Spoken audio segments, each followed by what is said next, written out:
अस्सलामुअलैकुम वरहमतुल्लाहि वबरकातुहू। मेरे प्यारे प्यारे व्यूअर्स, इंशाअल्लाह सभी खैरियत से होंगे।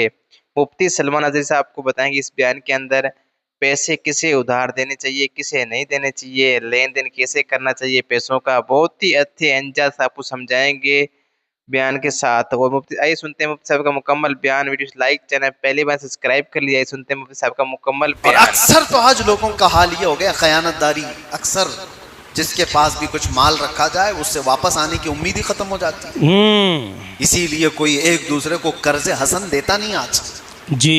लोन की बला में मुब्तला क्यों है सारे लोग? क्यों है? लोन क्यों लेना पड़ जाता है? वजह यह है कि आपस में कोई कर्जे हसन देने वाला नहीं रह गया। पॉइंट कि 10 लाख रुपए मैं तुझे देता हूं, 10 लाख रुपए 6 महीने के बाद, साल भर के बाद वापस लौटा देना। मालदारों के पास पैसे रखे हुए हैं लेकिन वो देना नहीं चाहते। वजह क्या है? अमानतदारी नहीं है। ले लिया तो ये तो गायब ही हो जाएगा। लेने से पहले लहजा और लेने के बाद उसका लहजा कुछ और। यही बात है। पैसे लेने वालों का लहजा देखो, आप गिड़गिड़ाते हैं, अपनी जरूरियात बताते हैं, दे दिया उसको, फिर महीने के बाद उसको फोन करो, बोले टाइम नहीं है अभी, बाद में मिलता हूं ना, मैं क्या भाग के जा रहा हूं। ये सारी आदतें जो खसलतें आई, ये खयानतदारी है। दौरे फारूक आज़म रज़ी अल्लाह तआला अन्हु में एक बात मिलती है। मदीने का एक शख्स, उसके ऊपर किसी का कर्जा बाकी था जी। किसी का कर्जा। मदीने में एक सहाबी ने आकर मुकदमा कर दिया, हज़रत उमर से कहा यह शख्स अजनबी है मदीने में, मेरा कर्जा लिया वो देता नहीं। हज़रत उमर ने कहा कि तू इसका कर्जा कब वापस कर रहा है? कहा हुजूर मुझे 2 दिन का वक्त दे दे, मैं वापस कर दूँगा, लेकिन मुझे मदीने से बाहर मेरे वतन जाने की इजाज़त दी जाए, मेरे गाँव जाके आऊँ। हज़रत उमर ने कहा तू भाग जाएगा? कोई है यहाँ पर जो तेरी ज़मानत ले ले तो मैं तुझे छोड़ दूँ। उसने कहा मुझे यहाँ कोई जानने वाले लोग हैं नहीं, लेकिन अगर कोई मेरी ज़मानत लेता है तो मैं झूठा नहीं हूँ।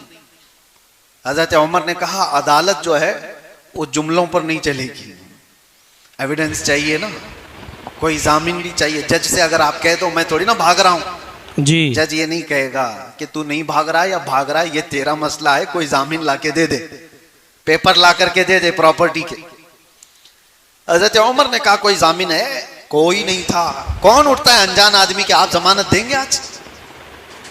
लेकिन हज़रत अबू दरदा एक सहाबी, वो खड़े हो गए, कहा अमीरुल मोमिनीन मैं उसकी जमानत लेता हूँ। कहा पहचानते हो? कहा नहीं पहचानता, लेकिन 2 दिन के बाद वो आ जाएगा पैसा लेकर के।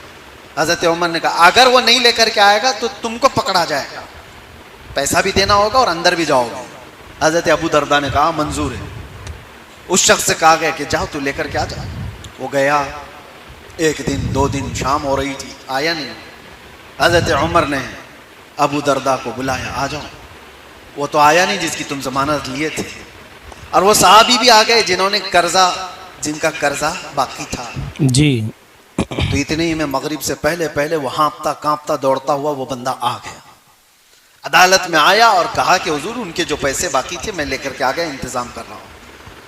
इतना करना था कि वो सहाबी रसूल जिनका कर्जा बाकी था वो खड़े हो गए, कहा अमीरुल मोमिनीन अल्लाह की इज्जत की कसम मैं आपके सामने गवाही देता हूँ कि इस बंदे का कर्जा मैंने माफ कर दिया। अहे सुभान अल्लाह, मुझे वापस नहीं चाहिए, मैंने माफ कर दिया। सुभान अल्लाह। अब सुनिए, उन्होंने कर्जा माफ कर दिया। अब हज़रत उमर ने इन तीनों से एक एक सवाल किया। पहले ये इस शख्स से कहा तू तो चला गया था, भाग गया था, तेरा गांव भी नहीं मालूम, तू कहाँ का रहने वाला, पैसा लेकर के चला गया होता तो तुझे पकड़ने में बड़ी दिक्कत आ सकती, या तू छुप छुपा करके रह सकता था, आया क्यों अपने टाइम पर? तवज्जो है मुसलमानों। वो शख्स कहता है अमीरुल मोमिनीन मैं चाहता तो भाग कर चला जाता, लेकिन वापस अपने वादे के मुताबिक इसलिए आ गया कि बाद को कोई आने वाला ये न कह दे कि मोहम्मद के गुलाम धोखेबाज होते। अल्लाहु अकबर। मेरे नबी सल्लल्लाहु अलैहि वसल्लम तक कोई कह न दे कि उनके गुलामों में वादा खिलाफी है। अल्लाह। इसलिए मैं वापस आ गया, वादा किया था तो पूरा कर दिया। हज़रत उमर रज़ियल्लाहु तआला अन्हु ने अबू दरदा सहाबी से पूछा कि आप तो जानते नहीं थे, इसको कैसे जमानत दे दी?